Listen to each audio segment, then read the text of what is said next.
Okusinziira ku kunoonyereza kwa poliisi kwekoze okuva omusirikale waayo Haj Abdul Sebagala eyali akolera Old Kampala lwe yattibwa abazigu bye bazudde byekuusa nnyo ku musajja ono Kawoya Beka. Kigambibwa nti ono yalina akakuku ku mugenzi bwe yamukwata n'amusiba mu kkomera e Luzira, Kawoya kwe kumwewerera okumutta. Nga batugamba nti omuntu eyamuse yali musajja mumpi ate nga bali mu bodaboda eteriko namba. Okugenda okulaba Kawoya naye mumpi boda gyalina teri mu namba. Poliisi egamba nti ono akolagana ne banne abalala bana nga kuliko Charles Mwesigwa nga yakazibwako lya muleefu akalo ogw'okukyusa abantu ensingo n'abatta singa baba bagenze mu munyago nga tebalina mmundo.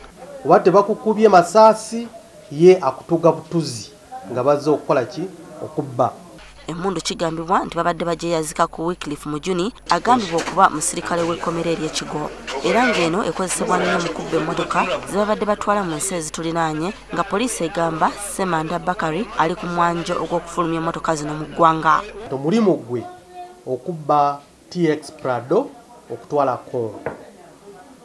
Ate n'akkiriza nti yabbye Harrier eri mu Makindye mu kooti. Poliisi ekisinga okugyeraliikiriza kwe kutwala ekiseera okukwata abantu ab'ekika kino kyokka ne baweebwa akakalu ka kkooti era ne baddayo okutigomya abantu.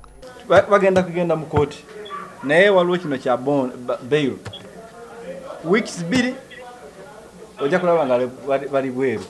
Bagamba nti bano baali beeweredde abantu 100 abaali balina okubbibwako emmotoka kyokka okuva lwe baakwatibwa emisango egy'obuzigu mu Kampala gibadde gikendeddemu. Irene Namyalo, NTV.